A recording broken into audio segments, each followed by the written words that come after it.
వనస్థలిపురంలో RS brothers mega shopping mall Akkineni Naga Chaitanya మరియు శోభితా గార్లచే ఘన ప్రారంభం. కానీ మీ పాటలు బాగా ఉండి బాగా పాపులర్ అయ్యి డైరెక్టర్స్కి ఇన్సెక్యూరిటీని తీసుకొచ్చిన సందర్భాలు చాలా ఉన్నాయంట. అంటే ఆ డైరెక్టర్లు నాకంటే ఎక్కువ పేరు వచ్చింది ఈ పాటకి అని చెప్పేసి కూడా మిమ్మల్ని దూరం పెట్టిన సందర్భాలు ఉన్నాయని. నిజమేనా అది?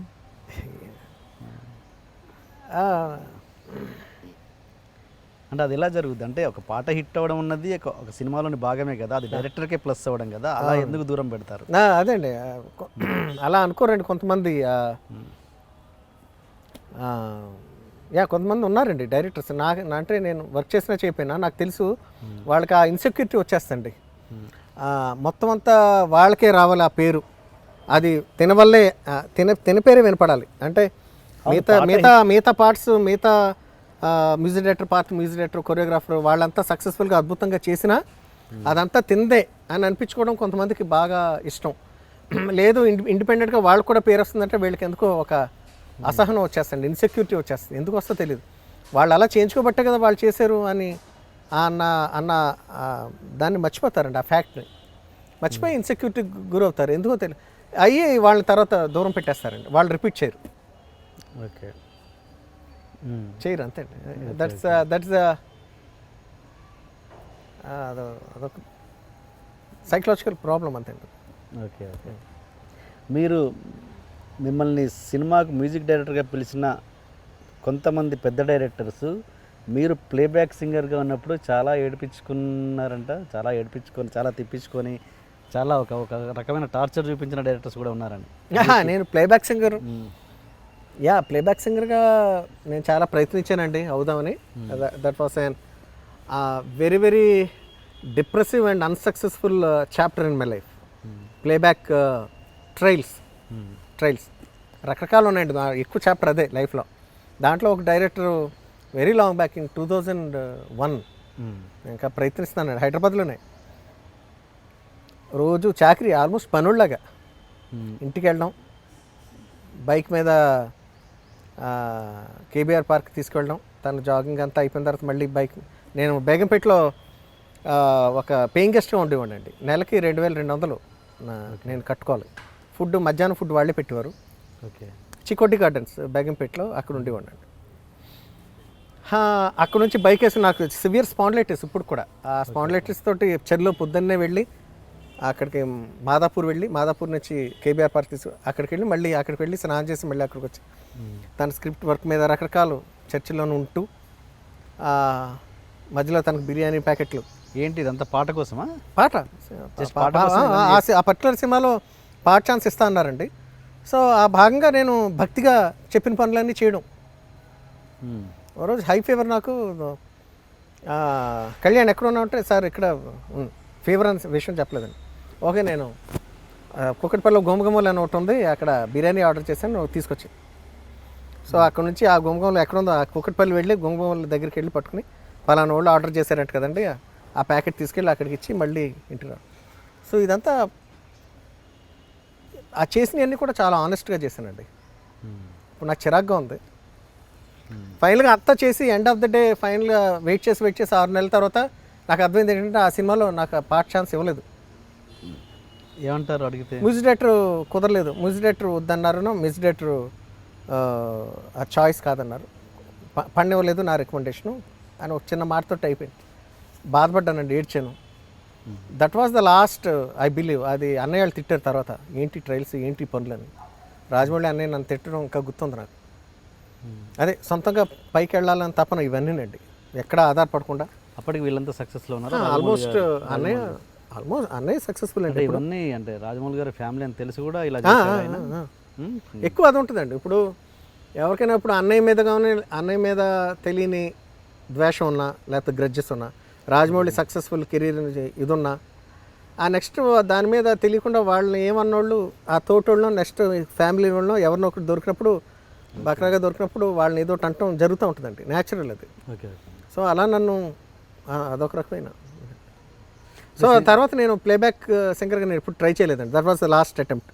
ఇంకా అది ఇంకా ఫైనల్గా ఫిక్స్ అయిపోయినాను నేను, అది ఇంకా ట్రై చేయకూడదని. ఇప్పుడు సింగర్ అనేది డైరెక్టర్కి సంబంధించిన విషయమా, మ్యూజిక్ డైరెక్టర్కి సంబంధించిన? రెండునండి. మ్యూజిక్ డైరెక్టర్ కావాలనుకుంటే చేయించండి, డైరెక్టర్ పట్టుబడితే కూడా చేయడం జరుగుతుందండి. ఇప్పుడు ఏదైతే అన్నారో ఆ టాప్ డైరెక్టర్ అప్పటికి టాప్ డైరెక్టరా? నో, నాట్ టాప్ అండి, that was is second film. Okay okay okay. Rajamouli గారి కానీ కీరవాణి గారి మీద కానీ వాళ్ళ మీద కసి చూపించలేక మీ మీద చూపిస్తారని ఇంతకుముందు అన్నారు ఒక మాట. వేరే వేరే డైరెక్టర్స్ ఛాన్స్ ఉందని నా ఛాన్స్ ఉద్దేశం. ఉంది Yeah. అని. అవును. అలా కూడా ఒక డైరెక్టర్ మిమ్మల్ని రాజమౌళి గారి గురించి ఒక చులకనగా మాట్లాడిన సందర్భం కూడా ఉందని. అవునండి, ఉంది. నేను వర్క్ చేసిన డైరెక్టర్ అండి, పేరు చెప్పను. ఓకే.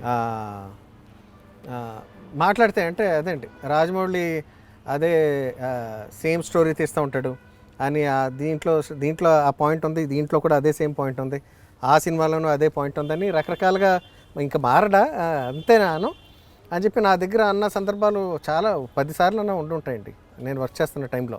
ఓకే. జస్ట్ అదేంటంటే అదండి, అక్కడ తీర్చుకోలేక మన దగ్గర అంటాం. నేను మ్యూజిక్ డైరెక్టర్ని నేనేమనలేను, నా డైరెక్టర్ని నువ్వు మామూలుగా అయితే వేరే భాషలో అయితే కరెక్ట్గా నువ్వే పీకేమనాలి మామూలుగా. పోనీ అదే సబ్జెక్ట్ తీసి నువ్వు ఆ స్టార్డమ్ కుట్టేచ్చుగా, అంతే సక్సెస్ ఇవ్వచ్చుగా అవును అని అనాలని ఉంటుంది నోటి దాకా. కానీ నేను అక్కడ మ్యూజిక్ డైరెక్టర్ని నేను అనలేను. సో నేను అనలేనని వాళ్ళకి తెలుసు కాబట్టి నా దగ్గర రేస్ చేస్తూ ఉంటారండి. సో అన్నేనో రాజమౌళి అలాగా అనేసి ఒక సునకానందం, ఓకే. ఒక ఆత్మతృప్తి వాళ్ళు సాధించలేరు కాబట్టి తెలియని ఒక గ్రడ్జ్ పెట్టుకుంటారండి వాళ్ళ మీద. సో సక్సెస్ హ్యాజ్ ఇట్స్ అలా చెప్తున్నారంటేనే అవతల వాళ్ళు చాలా సక్సెస్ఫుల్గా ఉన్నారని అర్థం అండి. అవును కదా. అంతే. ఓకే. అంటే మీరు రాజమౌళి గారి కీరవాణి గారి ఇలాంటి ఫ్యామిలీస్లో పుట్టడం మీరు దురదృష్టంగా భావిస్తున్నానని మీరు మనసులో అనుకున్న సందర్భాలు కూడా చాలా ఉన్నాయంట. అవునా, నిజమా కాదా అది? అలాగా రాజమౌళి వాళ్ళిద్దరు కుటుంబం అన్నది చాలా పెద్దదండి. వాళ్ళిద్దరే కుటుంబం అంటే వాళ్ళిద్దరే కాదు కదండి, వాళ్ళు అదే సక్సెస్ఫుల్గా ఉన్నారు కాబట్టి వాళ్ళ పేర్లు ఎక్కువ వస్తూ ఉంటాయండి బయట. ఆ కుటుంబంలో పుట్టడం దురదృష్టం అలా అనేం కాదండి, దురదృష్టం ఇన్ ద సెన్స్ కాదా? అలా ఎగ్జాక్ట్లీ అలా అని కాదండి. అంటే family is not only about career and అంటే మ్యూజిక్ అనేది కాదు కదండి. రకరకాల మనం చిన్నప్పటి నుంచి ఇప్పుడు దాకా చెక్ చేసుకుంటే మనం ఎలా బతికాం, ఎలా చూడబడ్డాం, లేకపోతే ఏంటి డిస్క్రిమినేషన్ ఫ్యాక్టర్స్ ఏంటి, లేకపోతే వాట్ ఎవర్ మనం ఎవరికి ఏం జరిగింది అన్నది రకరకాల ఫ్యాక్టర్స్ మనకి మైండ్లో మెదులుతూ ఉంటాయండి. నా జీవితంలో కాదండి, ఎవరికైనా మీ లైఫ్లో అందరి జీవితాల్లో, ముఖ్యంగా హ్యూజ్ ఫ్యామిలీస్లో అంటే జాయింట్ ఫ్యామిలీస్లో ఎక్కువ. It's not about how big is your family, ఎంత నువ్వు హాయిగా నువ్వు సంతోషంగా బతికావు, ఎంత సంతోషంగా పైకి వచ్చావు, లేకపోతే అన్నీ సంతోషంగా ఏం జరిగినాయి అన్నదే చాలా ఇంపార్టెంట్ అండి. అది చిన్న ఫ్యామిలీయా పెద్ద ఫ్యామిలీ అని ఏం కాదు. నా వరకు అయితే నేను నా లైఫ్లో నేను ఇక్కడ పుట్టినందు వల్ల ఏంటి అన్నది సో అవన్నీ ఏది మన చేతిలో ఉండమండి, అనుకోవడానికి అనుకోపోవడానికి ఇవన్నీ హైపోథెటికల్గా ఉంటాయి ఏం మాట్లాడినా సరే. It happened that I was Born in this family పెద్దది. బట్ నేను నెక్స్ట్ అంటే నేను ఇందాక కూడా చెప్పాను కదండి, వచ్చి జన్మ అంటూ ఉంటే కనుక నేను నా ఫ్యామిలీగా నేను భావించేది అంటే ఫ్యామిలీ అనగానే ఎవరి ప్రయారిటీస్ వాడుకుంటాయండి. Life is all about priorities. మీకు ఇమీడియట్గా ఈ కార్నర్ చేస్తామనుకోండి మీ మైండ్లో ఇప్పుడు ఏమంటే సరదాగా ఒక లేజర్గా ఒక మీకు నచ్చిన వాళ్ళు ఒక 10 మంది పేరు చెప్పు అని అన్నాను అనుకోండి, టీఎన్ఆర్ గారు అన్నాం. అమలాపురంలో ఒకటి ఉన్నాడండి, లేకపోతే అక్కడ ఉన్నాడు. తర్వాత మా అమ్మగారు చాలా ఇష్టం, మా అన్నయ్య చాలా ఇష్టం. తర్వాత నిన్న ఎవడో టీ అందించాడు, ఆడి మీద జాలేసింది అంత లేదండి. మీకు ఇద్దరే చెప్పాలనుకోండి, వీళ్ళంతా అమలాపురం బ్యాచ్, టీ అందించినోడు, వీళ్ళంతా ఫిల్టర్ అయిపోతారు. ఇద్దరిలో మీ అమ్మగారు లేకపోతే మీ భార్య లేకపోతే ఎవరో మీరు ఒక్కళ్ళే అన్నారు అనుకోండి, మీ భార్య రావచ్చు, మీ కొడుకు రావచ్చు, మీ అమ్మగారు రావచ్చు. అంతే తప్ప ఆ ప్రయారిటీస్ షార్టన్ చేసేసరికి ఒక్కళ్ళే తగులుతూ ఉంటారండి. అలానంత మాత్రాన మీ కొడుకు అంటే ఇష్టం లేదనో లేకపోతే మీ ఫ్యామిలీ మెంబర్స్ అంటే మీకు ఇష్టం లేదనో కాదు కదండి. బట్ గివెన్ ఎ ఛాన్స్ ఒక్కళ్ళే ఉంటారు మీ లైఫ్లో అంటే ఎవరైతే ఉన్నారో వాళ్ళే నిజమైన బాండ్, నిజమైన ప్రేమ పంచుకునే వ్యక్తి అని మనం చెప్పచ్చండి. అలాగే నాకు వచ్చి జన్మ అంటూ మళ్ళీ ఉంటే కనుక నాకు ఉమా నా భార్యగా రావాలి, నా కొడుకు మయూర్ మళ్ళీ మయూర్గానే రావాలి, నేను కొంత మారి అని మాత్రం కోరుకుంటూ ఉంటాను. దిస్ మై ఫ్యామిలీ అనగానే నాకు ఇమీడియట్గా గుర్తొచ్చేది ఉమా మయూర్ అండి. ఇంతమించి నా బార్డర్స్ దాటమని నేను అనుకుంటున్నాను. నా పరిధి దాటదో, నా పరిధిలోకి ఎవరు రారు. అంటే ఓకే, అంటే ఈ రాజమౌళి గారి ట్యాగ్, కీరవాణి గారి ట్యాగ్ అన్నది మీకు ఏమైనా ప్లస్ అయిందా, మైనస్ అయిందా? అండి ఏ మామూలు ఫూల్లా మాట్లాడాలి అంటే ప్లస్ మైనస్ల గురించి మాట్లాడుకోవాలండి. కొంచెం ఎలాబొరేట్గా ఏరియల్ పాయింట్ ఆఫ్ వ్యూ నుంచి ఆలోచించుకుంటే what should happen to you will happen అండి, irrespective of people around you. నువ్వు ఏ ఫ్యామిలీలో పుట్టావు, నీ వెనకాల ఎటువంటి వాళ్ళు ఉన్నారని దాంతో సంబంధం లేకుండా నీకంటూ ఏదో ప్రాప్తం ఉంటుందిగా, ఆ ప్రాప్తం ప్రకారం మంచి చెడు జరుగుతూ ఉంటాయండి లైఫ్లో.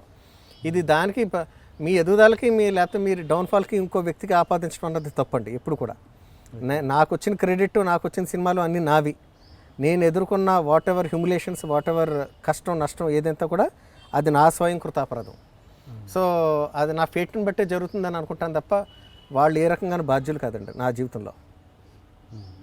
అలాంటప్పుడు సినిమా ఫెయిల్యూర్ కూడా మీరు బాధపడకూడదుగా, అది మీ బాధపడకూడదండి. బట్ సెయింట్ని కాదు కదండి నేను నేను నేను నేను మహాయోగిని అని ఎప్పుడైనా చెప్పుకుంటే అలా అనాలండి. నేను మెటీరియలిస్టిక్ లైఫ్లో బతుకుతాను, మామూలు మనిషికుండా అవకరాలు లక్షణాలు అన్నీ ఉంటాయండి నాలో కూడా. సినిమా పోతే బాధపడతాం కదండి, ఎందుకంటే ప్రేమిస్తాం ఆ సినిమాని, హిట్ అవ్వాలని కోరుకుంటాం కదండి. పోయినప్పుడు బాధపడతానండి. నేను బాధపడడం దాన్ని అలా వదిలేస్తానని అంటాం అబద్ధం. హిట్ అయినప్పుడు సంతోషం ఉంటుంది, పోయినప్పుడు బాధ ఉంటుందండి, గ్యారెంటీగా బాధ ఉంటుంది.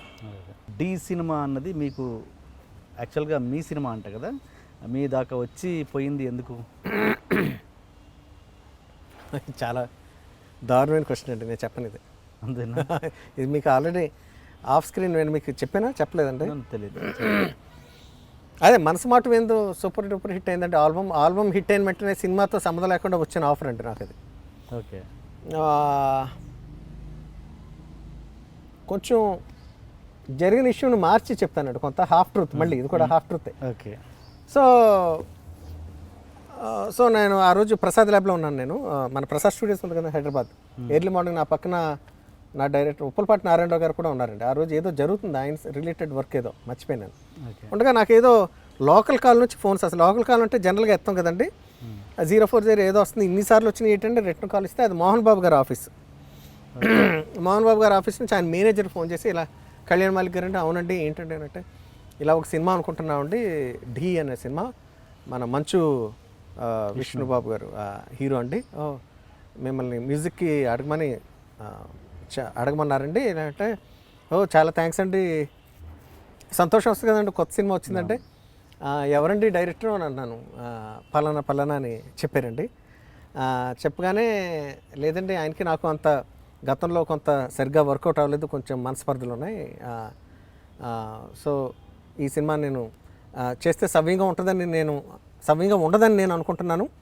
నా వల్ల ఏమన్నా మళ్ళీ దానికి ఏమన్నా ట్రబుల్ రావచ్చు, ఏ రకంగానే ట్రబుల్ రావచ్చండి, సో డిలే అవ్వచ్చు ప్రాజెక్టు, సో ఈ సినిమా నేను చేయలేనండి, బట్ నన్ను అప్రోచ్ అయినందుకు చాలా థ్యాంక్స్ అండి మోహన్ బాబు గారికి, అదే హూఎవర్ ఆ థాట్ ఎవరికైతే వచ్చిందో వాళ్ళకి నా స్పెషల్ థ్యాంక్స్ చెప్పండి సార్ అని చెప్పి ఫోన్ పెట్టాను. ఎవరు ఫోన్ చేసింది? ఎవరు? మేనేజర్ ఫోన్ చేశారు. సో ఆ రకంగా ఆ సినిమాని నేను అక్కడి వరకు వెళ్ళలేదు, ఇంకా మోహన్ బాబు గారి దాకా, శ్రీను వైట్ల గారి దాకా వెళ్ళలేదు. వెళ్ళలేదు అంటే ఆయన డైరెక్టర్ అని చెప్పారండి శ్రీను వైట్ల గారు. సో మోహన్ బాబు గారు ఆఫీస్ నుంచి వాళ్ళకి తెలియకుండా మేనేజర్ చేయడు కదండి, వాళ్ళు అనుకునే కదండి నాకు చేయమని ఉంటుంటారు.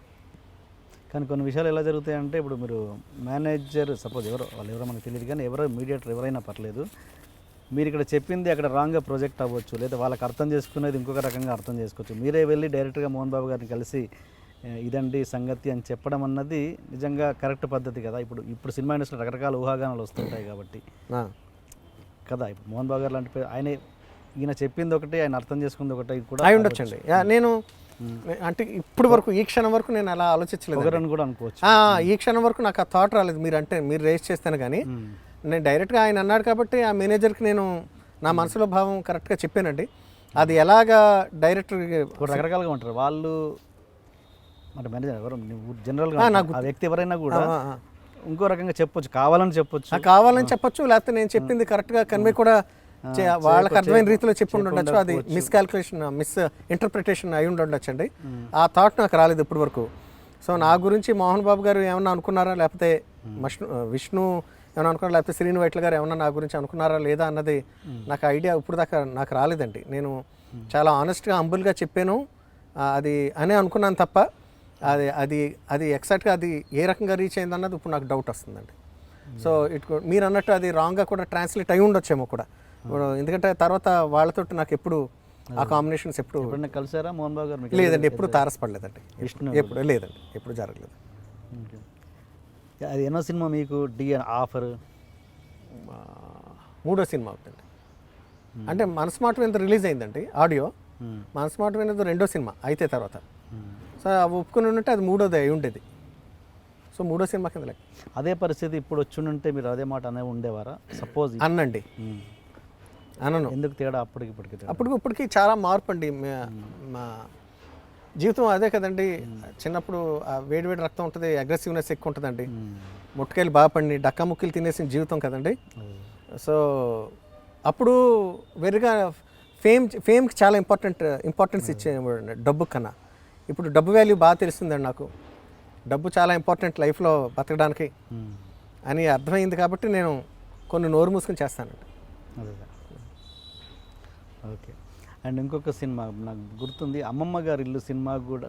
అంటే మీరు చాలా సినిమాలు మధ్యలోంచి వెళ్ళిపోయినవి ఎక్కువగా మీ పేజీలు తిప్పుతుంటే కనబడుతుంది. అమ్మమ్మ గారి ఇల్లు సినిమా కూడా మీరు మధ్యలోంచి వెళ్ళిపోయారని. లేదండి, ఎప్పుడు వన్ సైడెడ్ వస్తూ ఉంటుందండి. అంటే ఎవరు కన్వీనియంట్ రీజన్స్ వాళ్ళు చెప్తూ ఉంటారండి ఎప్పుడు కూడా.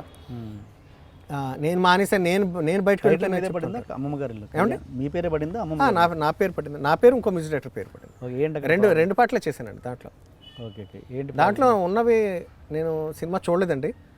ఫైనల్గా ఉన్నవి దాంట్లో 2 పాటలే అనుకుంటాండి.